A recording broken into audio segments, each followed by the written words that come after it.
Hello दोस्तों, नमस्कार। कैसे हैं आप लोग? आशा करती हूँ आप सब अच्छे होंगे, स्वस्थ होंगे और अपने जीवन में आगे बढ़ रहे होंगे। चलिए अपने ब्लॉग की करते हैं स्टार्ट। सबसे पहले मैं अपना इंट्रोडक्शन दे दूँ। मेरा नाम दिव्या है और मैं सीटेट की जर्नी आपके साथ शेयर कर रही हूँ।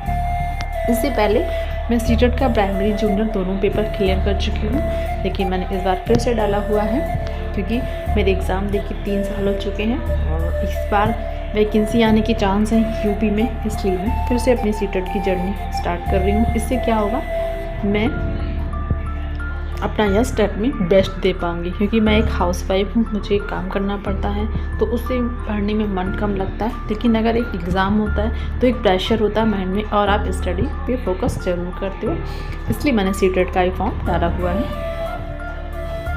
तो चलिए ब्लॉग का कर देते हैं अपना स्टार्ट। ब्लॉग का स्टार्ट करते समय मुझे एक बात याद आ रही थी, कभी कभी हमारे जीवन में कुछ चीज़ें ऐसी घटित हो जाती हैं जिसका इफ़ेक्ट पूरी लाइफ पे पड़ जाता है और हम हमेशा उन चीज़ों में हुई गलतियों की वजह से हमें ऐसा लगता है कि शायद हमने ये ना किया होता तो ये कभी ना होता, और यही सोच हमें कभी कभी इतना ज़्यादा डिप्रेस कर देती है कि हम डिप्रेशन में शिकार हो जाते हैं। लेकिन ऐसा कभी कहीं नहीं है, ऐसा हमें नहीं सोचना चाहिए। होता वही है जो लिखा होता है, पर फिर भी कभी कभी परिस्थितियाँ ऐसी होती हैं वो हमें रुला देती हैं और हमें हर वक्त पछतावा होता है। हम हर वक्त सिर्फ इस चीज़ को सोचते रहते हैं कि काश वो पल वापस आ जाए, मैंने उसमें जो गलतियाँ की मैं उसमें सुधार कर सकूँ और मेरा जीवन बेहतर हो सके। तो मैं बात कर रही थी 2018 की, जिसमें मेरा सिलेक्शन हो गया था। लेकिन हाँ, फाइनल जो कट ऑफ गई थी उसमें भी मेरा सिलेक्शन हो गया था, लेकिन जो मेरिट आई हुई थी उसमें ज़्यादा बच्चे पास होने की वजह से मेरा मेरिट भी कट ऑफ में 2 पॉइंट से नहीं हुआ था और मुझे उसका पछतावा आज तक है क्योंकि मैं सोचती हूँ मेरा 12th में मार्क्स कम रह गए, 1% उसमें हो जाता। या कभी कभी मैं सोचती हूँ कि जो मेरे इजी क्वेश्चन पेपर में गलत हो गए थे काश वो सही हो जाते, मुझे आ रहे थे लेकिन फिर भी मैंने गलत फिल कर दिए।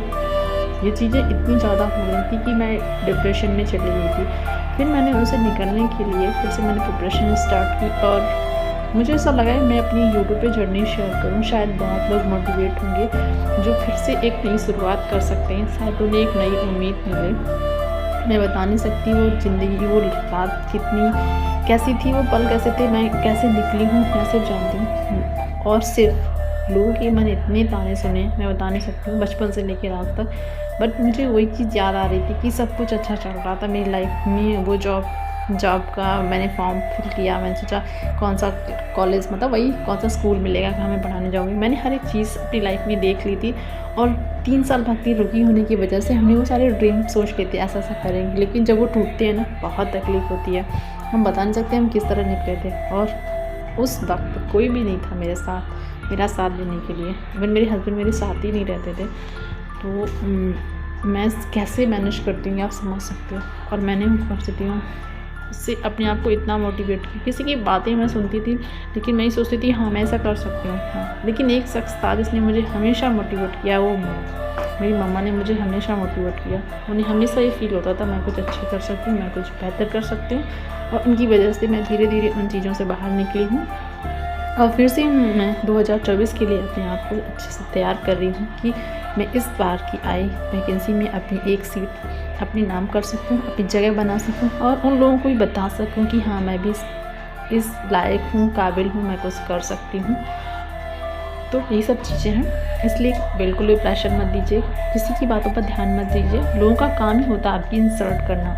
वो इंसल्ट इसलिए नहीं करते कि आपकी बेइज्जती हो, मुझे तो ऐसा लगता है वो इसलिए करते हैं जिससे आप और मोटिवेट हों और अपनी लाइफ में और अच्छा अचीवमेंट करें। इसलिए हमेशा मैंने उनकी तानों को भी मैंने मोटिवेशन की तरह लिया है और यही वजह है जिससे मैं उन चीज़ों से बाहर निकल पाई हूँ। तो इतनी बातें करते करते ये ब्लॉग भी एंड होने के ऊपर आ गया और मुझे पता भी नहीं चला। चलिए इस ब्लॉग का करते हैं, नेक्स्ट वीडियो में मिलेंगे और मैं एक नया वीडियो लेके आ रही हूँ कि किस तरह पढ़ाई करनी, किस तरह आपको डिप्रेशन से दूर रहना और अच्छी तैयारी में शॉर्ट टाइम में पास हो।